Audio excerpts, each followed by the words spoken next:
하나님이 세상을 이처럼 사랑하사 독생자를 주셨으니 이는 그를 믿는 자마다 멸망하지 않고 영생을 얻게 하려 하심이니라. 아멘. 네, 오늘 말씀의 제목은 예수 그리스도를 믿습니다입니다.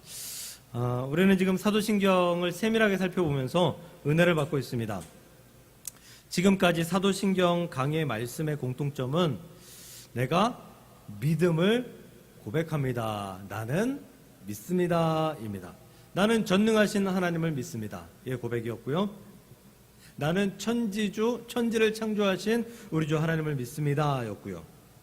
또 나는 아버지 되신 하나님을 믿습니다. 입니다. 오늘 6번째 말씀으로 나는 예수 그리스도, 우리 주 하나님, 우리의 독생자, 우리의 구주 되신 우리 예수님을 믿습니다라는 믿음의 고백입니다. 오늘 이 고백을 살펴보면서 우리에게 주는 새로운 또 은혜와 또 새로운 도전이 있기를 주님의 이름으로 간절히 축원을 드립니다.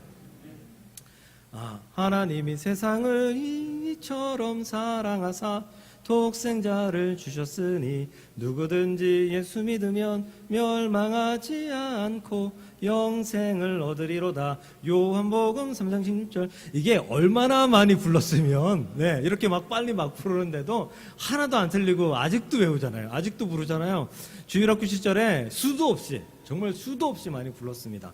그런데 사실 그때는 내용이 뭔지 잘 몰랐어요. 그때는 그냥 예수님은 좋은 분이거니, 예수님은 우리를 사랑하는 분이거니, 이 정도 생각하며 불러왔던 것이 저의 고백이었던 것입니다. 오늘 그 예수님께서 이 요한복음 3장 16절을 통해서 과연 우리에게 무엇을 말씀하시고 또 어떤 분이라는 것을 알려주시는지 첫 번째로는 독생자다라는 것으로 말씀해주고 있습니다. 요한복음 3장 16절 첫 번째의 단어는 예수님은 독생자이십니다입니다. 독생자를 우리 풀어서 쓰면 어떻게 되죠? 유일한 아들. 그래서 사도신경 보면 나는 그의 유일하신 아들 예수 그리스도를 믿습니다 라고 고백하잖아요. 나는 그의 유일하신 아들. 이게 바로 독생자라는 뜻을 풀어 쓴 말씀입니다. 이건 아들이 한 분이다라는 말씀이죠. 맞죠? 그런데 여기서 딱 끝나면 안 돼요. 여기에 하나가 더 붙어야 되는 것이 무엇이냐면 아들이 딱 한 분이기 때문에 우리가 구원받을 방법도 딱 하나다라는 것이 유일하신 아들 독생자 예수 그리스도를 고백하는 고백 속에 담겨져 있어야 된다라는 것입니다. 즉 우리가 잘 알듯이 우리가 구원받을 수 있는 유일한 방법은 예수님을 믿는 것뿐입니다. 예수님을 구주로 시인하는 것뿐입니다. 그 십자가가 나의 것이고 그 십자가를 지심으로 말미암아 그 고통으로 말미암아 나의 모든 죄가 다 도말되었고 나는 하나님 앞에 나아갈 수 있는 자격을 얻게 되었습니다. 이게 바로 유일하신 아들 독생자라는 그 한마디 속에 포함되어 있는 우리들의 신앙 고백이라는 것입니다.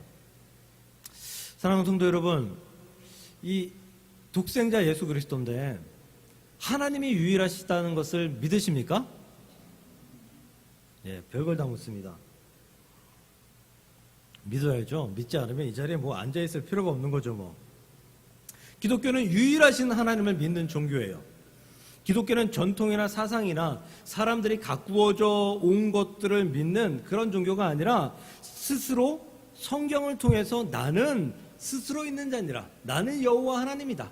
이렇게 말씀하시는 하나님의 계시가 있는 성경 말씀을 통해서 우리가 듣고 배우고 알고 있는 유일한 하나님을 믿는 종교가 바로 기독교다라는 거예요. 이것은 세상 사람들이 믿건 안 믿건 상관없습니다. 믿어도 하나님은 유일하신 아들이시고요. 믿지 않아도 하나님은 유일하신 분이라는 것입니다. 지난주 주중에 이제 밤에 별로 잠이 오지 않아서 TV 채널을 틀다가 저 영화 채널에서 그 재심이라는 영화가 이제 재방송이 되고 있더라고요. 그래서 초중반 정도부터 그 영화를 다시 한번 보기 시작했습니다. 보신 분들은 다 아시겠지만 그 영화가 좀 이게 좀 막 분노가 치밀어 오르는 그러한 영화잖아요. 그 영화는 2000년 8월에 전라북도 익산시의 약촌 오거리라고 하는 그 지역에서 택시 기사가 한 강도의 피습을 받아서 칼에 찔러 죽은 그런 사건을 모티브로 하고 있는 영화입니다. 당시에 그 주변에 있었던 가해자로 지목되었던 사람은 15살의 최모군이었습니다. 15살. 그 최모군은 집이 없어서 다방에서 아르바이트를 하던 뭐 배달을 나가는 뭐 종업원들을 뭐 태워다 준다든지 그런 아르바이트를 하던 그런 평범한 그리고 나이가 참 어린 15살의 학생이었습니다. 경찰은 이 최모군을 그 범인으로 지목했고요. 결국 이 지목된 것이 바뀌지 않아서 결국 범인으로 확정되었습니다. 그리고 15살의 이 소년에게 15년형이라는 그런 판결이 내려졌습니다. 제가 알기론 지금도 이 소년 청년들, 미성년자들의 최고 형량은 20년으로 알고 있습니다. 20년. 15년이면 최고 형량을 받았다라고 보여집니다. 그런데 최모군이 그 15년 중에서 10년 정도를 복역하던 중에 난데없이 진범이 잡혔습니다. 김모 씨가 진범으로 지목됐고 증거와 자백으로 말미암아 최모군은 억울한 옥살이를 한 것으로 10년 만에 풀려났습니다. 이거 뭐 다른 얘기인데요. 이 최모군이 얼마나 억울하냐 하면 그렇게 억울한 10년의 옥살이를 했잖아요. 그러면 국가에서 배상을 해줘야 되잖아요. 보상을 해줘야 되잖아요. 그래서 그 윤성여 씨 같은 그 이춘재 대신 잡혔던 윤성여 씨 같은 경우에는 뭐 10몇 억의 보상금이 판정이 됐죠. 근데 이 최모군은 이 법적으로 너무 지식이 낮아서 국가에 대한 배상 청구 기한을 넘겨버려서 단 한 푼도 배상을 받지 못했습니다. 아쉽죠. 안타깝죠. 그나마 10년을 살고 물질적으로나마 넉넉하게 살면 그나마 어느 정도 보상이 될 텐데 그렇지 못해서 더 안타까운 그런 케이스입니다. 이 최모군은 인터뷰를 하는 중에 경찰들이 자신을 범인으로 만들기 위해서 폭력, 협박, 회유 여러 가지 것들을 다 행했고요. 결국 그것들의 육체가 견디다 못해 자신이 범인이라고 자백하고 그리고 범인이 되었다라고 합니다. 그 인터뷰 중에서 이 최모군이 강조한 말, 막 분노에 치밀어서 한 말 중에 하나가 경찰이 수사할 때 자신이 범인이 아니라고 무지하게 많이 소리쳤는데도 불구하고 단 한 사람도 믿어주지 않았다라고 애통했습니다. 이 최모군이 아무리 외쳐도 사람들은 믿지 않았어요.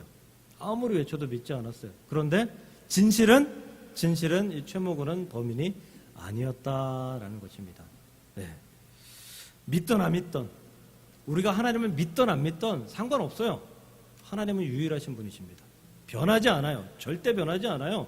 하나님은 유일하신 분이고 우리를 사랑하시는 분이고 우리를 위해 성경을 통해서 계시하신 그 유일하시고 정말 그 세상 어떤 분보다 자비로우신 분이 우리 주 하나님이십니다. 그 하나님을 믿는 자들에게는 엄청난 혜택이 따르는 것이고 그 하나님을 믿지 아니하는 자에게는 하나님의 길을 걸어갈 수 없는 축복을 받을 수 없는 그 길을 선택하게 되게 된다라는 것입니다. 하나님도 사람들이 의심이 많아서 하나님을 믿지 않을 것이다 라는 생각을 하셨던 것 같아요. 아셨어요. 그래서 하나님은 의심 많은 인간들에게 준비해 놓으신 게 있어요. 왜냐하면 하나님께서 에덴 동산을 창조하셨을 때 그 아담과 하와도 의심 때문에 선악과를 먹게 된 거잖아요. 하나님께서 의심을 품지 못하도록 의심을 좀 줄이도록 하나님께서 만들어 놓기 시작한 게 있는데 그게 바로 무엇이냐? 말씀, 성경이라는 것입니다. 이 성경을 통해서 나는 유일한 하나님이다.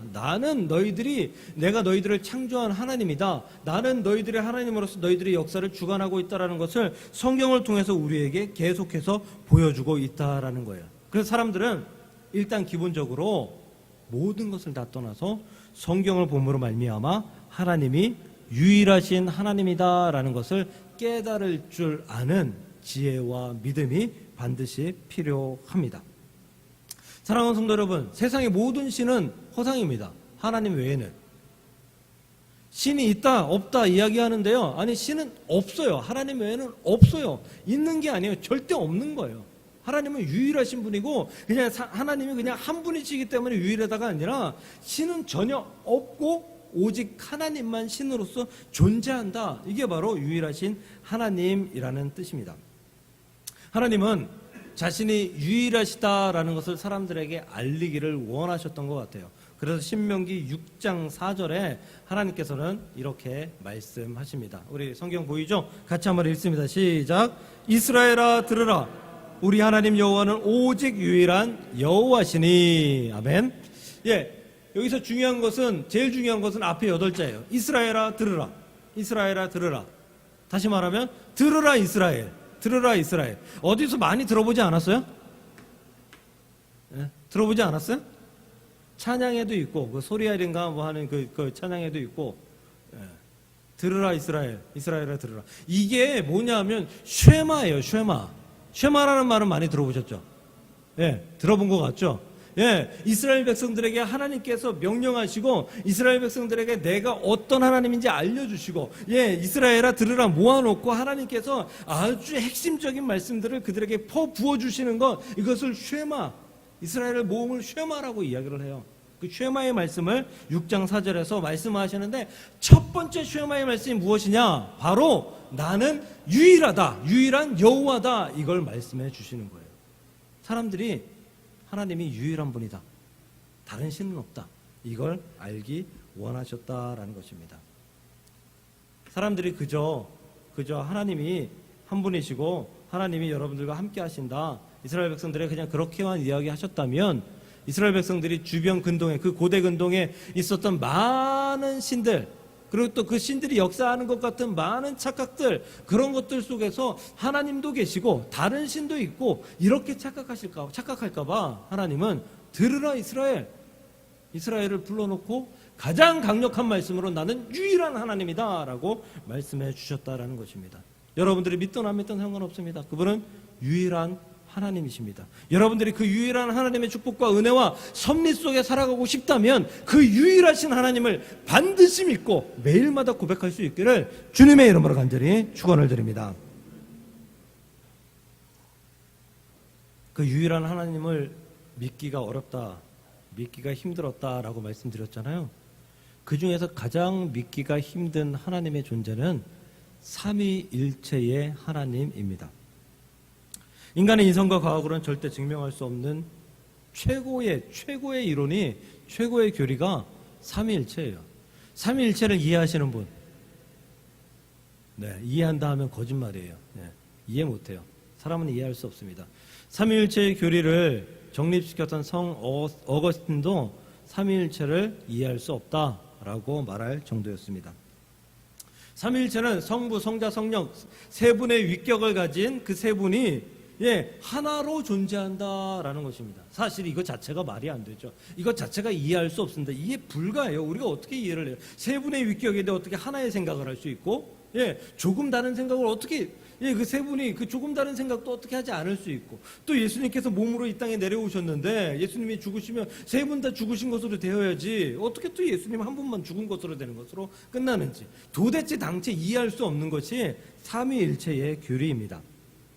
그냥 우리는 삼위일체는, 하나님은 한 분이시기도 하고 세 분이시기도 하다, 네, 이 정도로 이해하고 이 정도로 받아들이면 될 것 같습니다.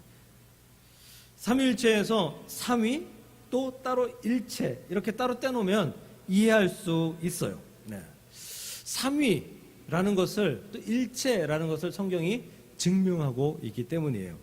창세기 1장 26절 보면 이 삼위일체에서 가장 아주 많이 나오는, 많이 증명되는 말씀인데요. 우리 한번 다시 읽습니다. 시작. 우리가 형상을 따라 우리의 모양대로 우리가 사람을 만들고, 하나님께서 천지 창조하실 때에, 사람을 창조하실 때에 하신 말씀이에요. 우리가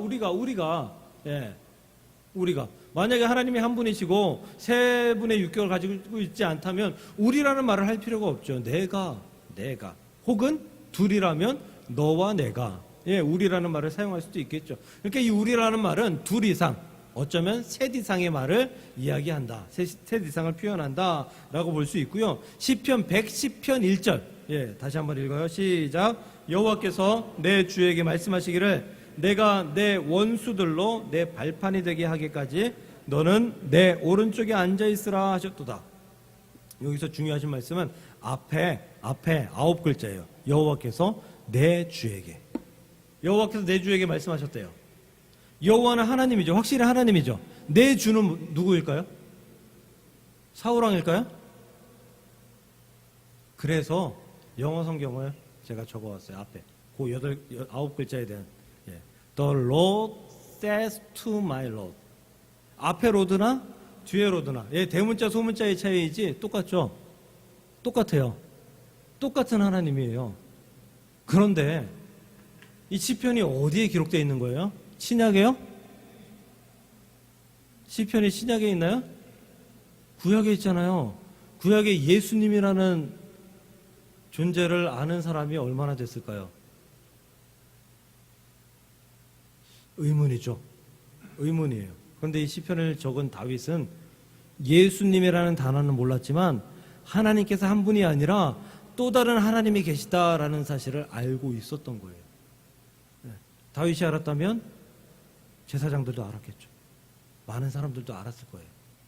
그래서 이 말은 뭐냐면 여호와 하나님께서, 성부 하나님께서, 예수님 성자 하나님께서 말씀하시기를, 그래서 보면 여호와께서 내 주에게 말씀하시기를, 여호와께서 성자 하나님에게 말씀하시기를 내가 내 원수들로 내 발판이 되게 하기까지, 그 다음에 너는 내 오른편에 앉아있으라. 사도신경에서 오른편에 앉아 계시는 분이 누구예요? 예수님이잖아요. 예수님. 너무 정확하게 알고 있어요. 너무 정확하게. 구약시대에 너는 내 오른편에 앉아있으라. 그러니까 하나님은 한 분인 동시에 분명 여러분, 우리가 알고 있는 세 분이라는 사실을 성경을 통해서 우리에게 증거하고 있다고. 이거는 의심할 여지가 없도록 하나님께서 계시하고 말씀해주고 계신다라는 거예요. 신약 가볼까요? 신약에는 우리가 너무 잘 아는 말씀, 좀 작은데요. 우리 같이 한번 읽어볼까요? 시작. 주 예수 그리스도의 은혜와 하나님의 사랑과 성령의 교통하심이 너희 무리와 함께 있을지어다. 고린도후서 마지막 장 마지막 절이에요. 이게 뭐예요? 이게 뭐죠? 축도예요, 축도. 우리가 예배 마지막에 같이 기도하는 축도예요. 축도의 기본의 틀이에요. 그래서 축도할 때 예수님 말씀하면 은혜 얘기하고, 그 성부 하나님 얘기하면 사랑 이야기하고, 그리고 성령 하나님 얘기하면 내주하심과 교통하심을 이야기할 수밖에 없는 것이 이 고린도후서 13장 13절의 사도 바울의 축복, 이 축도 때문이에요. 사도 바울이 유대인 중에 유대인이잖아요. 유대인들은 예수님 인정하지 않아요. 지금도 인정하지 않아요. 유대인들은 지금도 다윗의 후손 중에서 하나님께서 분명히 메시아를 보내주실 것이다 아직도 기다리고 있어요. 예수님처럼 허약하고 예수님처럼 다른 사람한테 그렇게 이제 힘없이 죽어가는 그런 사람이 결코 우리에게 메시아가 될 수 없다라고 생각해서 아직도 기다리고 있어요. 그 유대인 중에 유대인이 사도 바울이라고요. 사도 바울이 성부, 성자, 성령 하나님을 고백하고 있다라는 것은 우리에게 시사하는 바가 매우 크다라는 것입니다. 사랑하는 성도 여러분, 하나님도 계시고 예수님도 계시고 성령님도 계십니다. 할렐루야.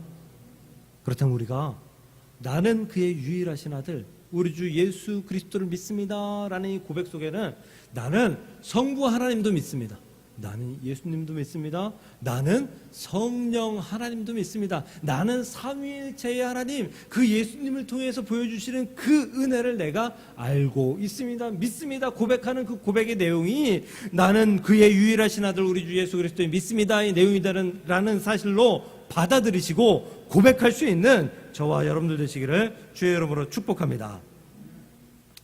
그러므로 우리는 신앙을 통해서 반드시 예수 그리스도를 믿어야 되는데요.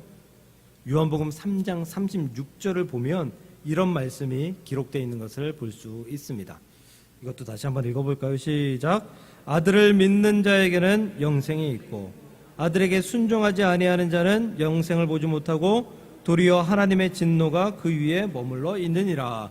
예, 이게 요한복음 3장 16절을 보충하는 말씀이에요. 예, 아들을 믿는 자는 뭐 영생을 있고 믿지 아니하는 자는 영생을 보지 못하는데 그 뒤에 보면 믿지 아니하는 자에게 임하는 것이 무엇이냐면 하나님의 진노가 그 위에 머물러 있다라는 거예요. 하나님의 진노가 임한다도 아니에요. 하나님의 진노가 그 위에 계속해서 머물러 있을 것이다 라고 저주하고 있는 말씀이다 라는 거예요. 그러므로 예수님을 믿는다는 것은 그저 나 행복한 삶을 살겠습니다, 그저 구원받겠습니다, 그저 영생 얻겠습니다, 이 고백만으로 끝나는 것이 아니다라는 거예요. 나는 영생 받겠습니다, 구원 받겠습니다, 은혜롭게 살겠습니다, 예수님을 닮으며 살겠습니다. 그 고백과 동시에 하나님, 나는 하나님의 진노에서 벗어난 삶을 살고 싶습니다 라는 희망의 고백이, 나는 예수 그리스도를 믿습니다 라는 고백이 될 수 있다라는 거예요. 오늘 말씀도 하나님이 세상을 이처럼 사랑하사 독생자를 주셨으니 이는 그를 믿는 자마다 뭐하지 않고요? 멸망하지 않고 영생을 얻게 하심이니라. 나 영생을 얻고 싶어요. 하나님 축복된 삶을 살고 싶어요. 근데 그 전에 내가 멸망치 아니하는 나의 모습을, 나의 삶을 살아가고 싶어요. 이게 사도신경의 예수 그리스도의 고백 안에 반드시 들어가 있는 고백이다라는 사실을 믿으시고 여러분들 가운데 멸망의 기운, 저주의 기운이 떠나갈 수 있기를 주님의 이름으로 간절히 축원을 드립니다. 지난 금요일에 우리 강서지방의 한 교회의 목사님께서 은퇴를 하시면서 이제 70세가 되면 은퇴를 해야 되잖아요. 그리고 은퇴하신 이후에 사역을 더 하고 싶은데 방법을 찾다가 선교회를, 그 교회에 이제 후임자도 없어서 선교회를 이제 창립하는 그런 예배에 다녀왔어요. 교회가 굉장히 작다라 그래서 그냥 작겠거니 하고 갔거든요. 사실 우리 본당도 뭐 넓은 편은 아니잖아요. 근데 가보니까 우리 본당의 한 4분의 1? 굉장히 작은 상가. 너무 작더라고요. 그래서 이런 의자가 2개, 3개, 2개, 그러니까 7개죠. 7개가 있고, 그리고 그게 이쪽에는 3줄, 이쪽에는 2줄. 그리고 우리처럼 이렇게 간격이 넓지도 않아요. 딱 붙어 있어요. 강대상하고. 요만큼 떨어져 있어요. 그러니까 얼마나 좁은지 알겠죠. 참 힘드셨겠구나 하는 생각이 들어가면서부터 들었습니다. 그날 있었던 몇 가지 일이 있었는데요. 그 중에 첫 번째가, 보통 그 예배 순서지를 보면 첫 번째는 예배, 그 2부 순서는 뭐 감사패 증정, 또 뭐 창단식, 3부 순서는 권면과 축하 뭐 이렇게 되거든요. 근데 2부 순서에 분명히 1부에 지방회장님 오셔서 말씀을 전해주셨거든요. 2부의 첫 순서에 인사 말씀이에요. 인사 말씀. 인사 말씀이 뭐죠? 와주셔서 감사합니다. 축하해 주셔서 감사합니다. 앞으로 기도 열심히 해주세요. 많이 해주세요. 우리가 동역자로서 함께 뭐 이런 이야기들을 하는 게 그 인사 말씀이잖아요. 아닌가요? 그걸 좀 이제 미사여구를 좀 이렇게 보태가지고 아름답게 또 훌륭하게 이렇게 하는 게, 짧게 간단하게 하는 게 인사 말씀이잖아요. 근데 순서지를 보고 제가 약간 좀 의심을 했어요. 왜냐하면 인사 말씀 옆에 성경 구절이 있더라고요. 그래서 이 인사 말씀이 아니라 이 은퇴하시는 목사님은 인사 설교라고 생각하신 것 같아요. 성경 구절도 읽고요. 인사 말씀을 무려 지방회장님의 말씀보다 훨씬 더 길게 거의 30분 가까이 인사 말씀을 하셨어요. 아니, 인사 설교를 하셨어요. 그 인사 설교를 하시면서 이런 말씀 저런 말씀 하시면서 어르신이니까 두서에 맞지 않는 말씀들을 이렇게 하시는데 그 중에서 이런 말씀이 기억이 나요. 단돈 10,000원이 없어서 10,000원이 있으면 본인의 사명이 전도인데 그 10,000원 가지고 뭐 몇백 원짜리 뭐 1,000원짜리 이렇게 사가지고 10명 20명에게 나눠주면서 전도할 수 있는데 그 단돈 10,000원이 없어서 전도를 못 나갔던 그날을 이야기하시더라고요. 근데 그 마음이 막 전달이 돼요. 그래서 참 안타깝기도 하고 참 은혜가 되기도 하는. 또 한 번은 그냥 이제 더운 날 앉아 있는 분에게 자신의 주머니를 뒤지니까 2,000원 정도 있더래요. 1,000원짜리 2장 정도가 있더래요. 그래서 뭘 해줄까 하다가 동네 슈퍼 들어가서 아이스크림을 하나 사서 그분에게 주며 전도했고, 때마침 신기하게도 내 주머니에 2,000원밖에 없었잖아요. 그 2,000원 때문에 한 사람이 전도되는 그런 간증을 하시면서 인사 설교를 하셨는데 저는 참 그게 은혜가 되었습니다. 그 목사님의 인생이 어찌 편안하고 그리고 넉넉한 인생이라고 말할 수 있겠습니까? 굉장히 고되고 힘들었고 정말 마음속이 속상한 일들 많은 그런 목회 인생이었을 거라고 생각을 합니다. 그런데 그 목사님은 은퇴 날까지 버티셨잖아요. 그거 하나만으로도 하나님의 축복이 임한 것이라 생각합니다. 그런데 그 간증 속에서 감사한 것은 이런 말씀하시더라고요. 본인이 그 아산인지 온양인지 같은 데인가요? 하여튼 뭐 거기 가서 거의 뭐 일주일에 한두 번 가서 전도를 하셨대요. 그런데 신기하게도 자기 돈 한 푼 들이지 않고 거기에 허름하지만 시골이지만 집이 한 채 생겼다네요. 막 수리하고 막 그래야 되긴 하지만 그래도 가서 몸 한번 눕힐 수 있고 쉴 수 있는 집이 한 채 생겼대요. 자기 이름으로. 너무 감사하다라는 말씀을 하시더라고요. 그리고 선교회를 창단하는 거잖아요. 자기가 지금 이 순간에 멈춰서 쉬고 있는 것은 하나님의 축복이 아니다라고 말씀하시더라고요. 오늘 말씀과 맞는 것 같아요. 우리가 하나님의 축복과 은혜만을 기다리면서 안주하면서 살아가는 것이 결코 그게 축복이 아니다라고 말씀하시는 거예요. 우리가 하나님의 길을 걷기 위해서 하나님과 동행하기 위해서 우리가 먼저 해야 될 것은 무엇이냐? 하나님의 진노를 피하는 일입니다. 하나님의 멸망의 길을 피하는 일입니다. 그래서 우리가 할 수 있는 한 하나님께 최선을 다해서 신앙생활하고 최선을 다해서 사역하고 최선을 다해 전도하는 그 모습을 통해서 하나님께서 멸망의 길에서 옮겨서 구원의 길로 확신시켜 주시는 그런 모습을 감당하는 저와 여러분들 될 수 있기를 주의 이름으로 축복합니다. 말씀을 정리합니다. 주 예수 그리스도를 믿는다는 것 3가지 말씀드렸습니다. 하나님은 유일하시다, 유일한 하나님이다 라는 고백이다. 두 번째는 삼위일체의 하나님을 내가 믿는다. 성부, 성자, 성령의 하나님 내가 이해할 수 없지만 그럼에도 불구하고 그 세 분이 함께 하신다는 사실, 존재하신다는 사실을 내가 믿는다. 그리고 하나님, 내가 예수 그리스도를 믿는다는 것은 그의 영생과 그의 축복과 그의 은혜 모든 것을 믿지만 더불어서 하나님의 진노를 피해갈 것을, 진노가 내 위에 머물지 않을 것을, 그리고 내가 멸망의 길이 아닌 내가 승리의 길을 걸어갈 것을 내가 확신합니다 라는 고백이다 라는 사실로 믿으시고 오늘 예수 그리스도를 믿는 저와 여러분들 가운데에서 그 길로, 승리의 길로, 그리고 하나님의 축복의 길로 온전히 걸어가 하나님의 영생의 길에, 천국의 길에 다다를 수 있는 저와 여러분들 될 수 있기를 주님의 이름으로 간절히 축원을 드립니다. 기도하겠습니다. 하나님, 우리가 하나님의 은혜를 받습니다. 또 하나님의 계시도 받고 사랑도 받고 또 하나님의 만지심도 체험합니다. 그런데 하나님, 우리가 그 유일하신 하나님, 성부, 성자, 성령의 하나님, 그리고 우리를 진노가 아닌 축복으로 이끄시는 하나님을 얼마나 믿고 얼마나 고백하는지 한번 돌아볼 수 있도록 인도하여 주옵소서. 하나님의 유일하심을 우리가 의심치 않게 하시고 우리가 하나님의 살아계심을, 예수님의 역사하심을 그저 받아들일 수 있도록 도와주시며 우리가 열심으로 예수 그리스도를 닮아 살아감으로 말미암아 멸망이 아닌 축복의 길로 걸어갈 수 있는 능력의 백성들이 될 수 있도록 주께서 역사하시고 인도하여 주옵소서. 오늘도 우리 가운데에 하나님의 놀라우신 은혜로 함께 하시고 도우실 것으로 믿사옵고 예수님의 이름으로 간절히 기도드리옵나이다. 아멘.